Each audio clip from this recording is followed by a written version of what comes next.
Well, this time last year, we were beginning to hear talk of a meaningful Christmas. Well, we know how that went. Well, hopes are higher that we'll have safe family gatherings this year.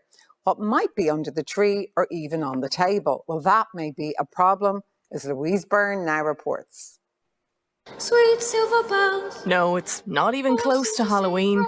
And no, I wasn't popular in the primetime office, bringing up Christmas in September. But if you're the type who prides yourself on getting all the bits in early, Christmas 2021 could be your year to shine. The global supply chain is creaking at the seams, and some are sounding alarm bells. It always gets to be a challenge, say November, December, that we're starting to run out of stock in the popular models. But this year, it's already the case. We can't actually promise what we don't have here.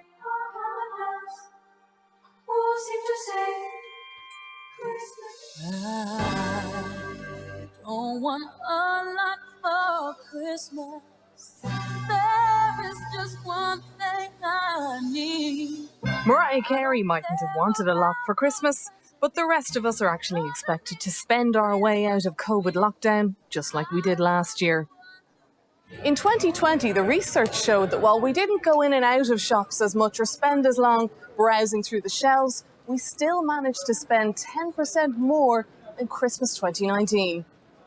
We had a very good Christmas and certainly people had a lot of pent-up demand. But we're very confident with all the preparation we've done that we're ready for that this Christmas as well. You obviously can see that our Christmas shop has been in our stores for the past few weeks. That's because we start planning even earlier than we used to before, at the start of January. So literally as soon as Christmas is finished, we're planning and ordering for the next Christmas.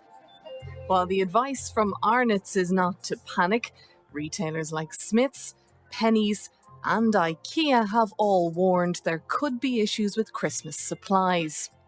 Marks and Spencer's told Irish shoppers in an email last week that it wasn't taking Christmas food orders this year as there was too much risk of letting customers down.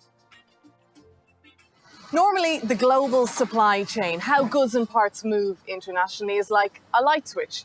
It just works, and nobody thinks too much about how it works until it doesn't. And this Christmas, it isn't working. Factories in Asia have shut down intermittently because of COVID. There's a shortage of shipping containers. Brexit's causing delays to UK deliveries. And even though it happened in March, the blocking of the Suez Canal is still having an impact. Really, it's due to delays at ports. There's been COVID outbreaks in ports around China and around the world, which effectively shuts it down. When that happens, container ships are arriving, they're docked outside the port, they can't get access. The delays are also causing higher shipping costs. In normal times pre-COVID, we were looking at costs of in and around €1,500 to €2,000 per container like those behind me. That cost has now gone up to close to €8,000 depending on where it's coming from. Danish shipping giant Maersk has said the crisis is likely to continue into next year, although there has been some relief for importers and consumers as another big shipping company, CMA CGM, announced it's capping its prices for ocean freight until after Christmas. While Santa has a separate, more sophisticated supply chain, the rest of us are relying on global trade, and one particular Christmas favourite is now among the hardest to get. Bike sellers have been struggling to get a range of stock since the pandemic began. Factories have been shut down. They're manufacturing on batch. So when they ship to us, we get an entire year's supply of a particular model in a particular size. If someone comes in looking for medium large, extra large, then we've got a whole year's supply of them. Someone comes in looking for an extra small or a small Christmas bike, then no, not so much.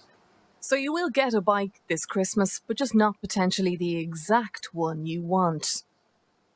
Say, for example, the Trek Marlin 5 in the extra small there. That will be one of the most popular ones. So last Christmas, we could have sold 10 times as many as we actually got. Parents were phoning around every shop in the country to see if anyone had one in stock.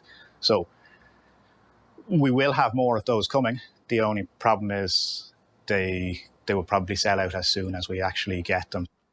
So while the supply chain crisis will definitely mean disappointment for some, The wider impact is reduced choice. It's broader than just a shortage of one particular product. I think it's trying to get a product at the price that you want to pay for it. You wouldn't see necessarily not be able to get a television. You might have to pay a little bit more for it. You might be able to get a set of golf clubs at the price you want. You're going to have to pay a bit more for it. It's that type of challenges within the supply chain we're seeing. Retailers will never turn away early Christmas shoppers, but we may not be quite at the stage of having to write Santa letters in September.